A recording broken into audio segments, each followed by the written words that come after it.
Halo Gan, setelah 1 minggu saya menggunakan DT100 Smartwatch, sepertinya smartwatch satu ini benar-benar udah jadi Apple Watch clone favorit saya. Dan bersama saya Rama, tanpa banyak basa-basi lagi, mari langsung aja kita mulai videonya. Sebenarnya dari segi build quality, DT100 Smartwatch ini terasa biasa aja. Bodinya terbuat dari bahan alloy yang waktu dipegang sensasinya berasa kokoh banget. Dan sebenarnya di Apple Watch clone lain juga sama aja sih. Yang ngebedain dengan Apple Watch clone lain adalah dari segi finishingnya. Finishing di DT100 Smartwatch ini bisa dibilang juara. Dari sudut manapun saya ngelihat smartwatch ini, saya ngerasa kalau ini adalah Apple Watch clone dengan finishing terapi dan terbaik yang pernah saya beli. Selanjutnya nggak cuma soal finishing, kelebihan dari DT100 Smartwatch ini juga ada di bagian displaynya. Display 1,75 inch dengan panel LTPS beresolusi 320x385 yang dimiliki smartwatch ini itu udah bagus banget. Dipakai di bawah matahari terik dengan kontras terendahnya juga semua informasi yang ada di smartwatch ini tetap kelihatan dengan jelas. Warna yang dihasilkan juga menurut saya cukup tegas dan hidup. Lalu untuk kerapatan pikselnya juga cukup baik. Dan rasa-rasanya nggak terlalu berlebihan lah kalau saya ngasih label DT100 Smartwatch ini adalah salah satu smartwatch yang memiliki display terbaik di kelasnya. Sekarang kita lanjut ke fitur. Sama dengan smartwatch murah kebanyakan, sebenarnya DT100 Smartwatch ini memiliki fitur-fitur yang bisa dibilang sama aja dengan fitur-fitur smartwatch murah lainnya. Seperti bisa dipakai teleponan atau tersedianya fitur Bluetooth phone call, bisa juga dipakai untuk ngecek notifikasi yang ada di smartphone, lalu adanya kalkulator untuk proses hitung-menghitung, dan bisa dipakai olahraga dengan beberapa mode olahraga seperti walking, running, cycling, skipping, badminton, basketball, dan football. Dan masih banyak lagi fitur lainnya. Namun di sini ada beberapa fitur nih Gan yang pengen saya highlight sedikit. Pertama yaitu fitur ECG yang ada di DT100 Smartwatch ini. Ketika saya mencoba fitur ini, saya ngerasa kalau fitur ini itu fake. Kenapa saya bilang demikian? Ketika saya tes, hasilnya bisa dilihat di sini hanya menunjukkan gelombang spektrum yang diulang-ulang. Kalau emang ini beneran data real, pastinya hasilnya nggak bakalan kayak gini. Tapi balik lagi ya, namanya juga smartwatch murah. Kalau protes sedikit aja udah pasti bakalan dikatain nggak tahu diri. Tapi di sini saya cuma mau ngasih tahu aja atau ngasih info biar kalian paham dan nggak terlalu berharap banyak dengan sensor di smartwatch murah ini. Selanjutnya ada fitur meteorological yang kalau dibuka bakalan nampilin indeks ultraviolet dan tekanan udara. Untuk data yang ditampilin jujur saya kurang tahu nih kan DT100 Smartwatch ini nge-capture data dari daerah mana. Soalnya di aplikasi Wear Pro nya sendiri nggak ada settingan untuk ngeset wilayah yang di-capture datanya. Selanjutnya ada fitur messenger atau pemijat. Awal saya ngotak-ngatik smartwatch ini, jujur fitur ini yang paling bikin saya bingung. Di sini dikatakan kalau DT100 Smartwatch ini tuh bisa dipakai untuk mijit. Dan ketika saya tes, emang bener DT100 Smartwatch ini bakalan ngasih kalian sensasi getaran yang seolah-olah lagi dipijit. Tapi kayaknya fitur ini tuh useless. Kenapa saya bilang begitu? Karena nggak peduli seberapa lama smartwatch ini bergetar di tangan kalian, rasa capek kalian nggak bakalan hilang. Yang ada malah baterai di smartwatch ini bakalan cepat habis karena bergetar secara terus-menerus. Jadi ya bukan yang ngilangin pegel di tangan, malah ngabisin baterai di smartwatch.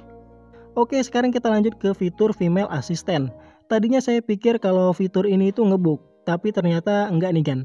Fitur ini hanya bisa dipakai kalau di aplikasi Wear Pro nya kita set gendernya itu female. Ya wajar lah ya, namanya juga fitur untuk perempuan. Jadi kalau kita set gendernya male, maka settingan untuk fitur ini nggak bakal muncul. Dari yang saya simpulin setelah saya ngutak-ngatik fitur ini, fitur female assistant ini sendiri berfungsi untuk semacam alarm atau pengingat waktu menstruasi pada wanita. Jadi ya fitur ini emang dikhususkan untuk perempuan atau wanita ya. Selanjutnya di sini yang saya ingin bahas lagi adalah soal musik kontrol.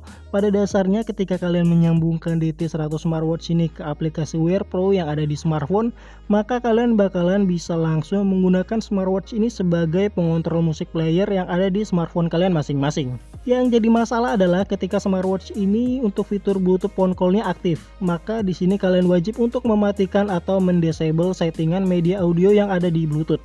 Karena kalau enggak, smartwatch ini bakalan jadi Bluetooth speaker. Alias semua aktivitas yang berhubungan dengan audio seperti nonton YouTube, denger musik, ataupun main game, semua suaranya bakalan keluar dari speaker smartwatch ini. Jadi ya pastiin aja sekali lagi kalau kalian mengaktifkan fitur Bluetooth phone call ini, kalian sudah mendisable settingan media audionya. supaya fitur musik kontrolnya ini bisa berjalan dengan semestinya.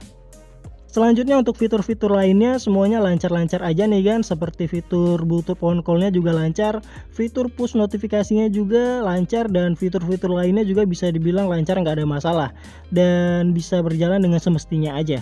Kecuali untuk fitur health sensor ya, seperti fitur ECG tadi, health sensor di smartwatch ini besar kemungkinan emang cuma nampilin data simulasi, bukan data real.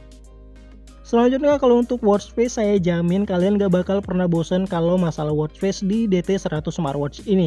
Di smartwatchnya sendiri terdapat 11 pilihan watch face dan pastinya masih bisa ditambah lagi menggunakan aplikasi Wear Pro yang ada di smartphone. Dan kalian juga bisa custom watch face menggunakan foto yang ada di galeri, dan custom watch face-nya juga di sini terdapat dua pilihan style ya. Yang pertama ada pilihan style jam analog, dan yang kedua kalian bisa memilih style jam digital. Namun sayang nih kan, custom watch face yang ada di smartwatch ini itu untuk tampilan jam analog ataupun jam digitalnya nggak bisa dikustomisasi, seperti diubah warnanya atau yang lainnya. Jadi kalau kalian ngeload foto untuk jadiin watch face, pastiin foto atau gambar yang kalian load tadi memiliki warna yang berlawanan dengan warna putih, supaya informasi jamnya tetap kelihatan dengan jelas. Selanjutnya kalau untuk ketahanan baterai, DT100 smartwatch ini sendiri bisa bertahan hingga 2 harian. Dan sebenarnya sampai menyentuh ke hari ketiga ya. Namun sayangnya di hari ketiga di pagi harinya baterainya habis. Jadi di sini saya anggap cuma bertahan hingga 2 hari. Dan adapun settingan yang saya gunakan adalah smartwatchnya tersambung ke smartphone dengan settingan Bluetooth phone call-nya aktif. Selanjutnya brightness-nya di level maksimal, screen timeout-nya 30 detik, vibration intensity-nya di level 1, lalu heart rate monitornya aktif selama 24 jam dengan interval 1 jam sekali deteksi. Lalu terakhir saya juga mengaktifkan fitur push notification yang terdiri dari incoming call reminder, SMS reminder, dan beberapa aplikasi media sosial populer di Indonesia seperti WhatsApp, Twitter, Instagram, Messenger, dan Facebook. Dan dengan intensitas yang paling intens muncul adalah WhatsApp dan SMS ya. Dan hasilnya seperti yang saya katakan di awal, cuma bisa bertahan hingga 2 harian aja. Dan pastinya ketahanan baterainya ini bisa dibilang bisa lebih lama atau mungkin bisa lebih cepat habis, tergantung dari settingan ataupun intensitas pemakaian kalian. Oke kan, mungkin segitu dulu aja video review atau cerita saya selama menggunakan DT100 smartwatch ini. Dan bagi kalian yang emang lagi nyari Apple Watch clone dengan fitur lengkap, transisi animasi cukup smooth, dan konektivitas yang stabil, saya benar-benar merekomendasikan DT100 smartwatch ini untuk kalian beli.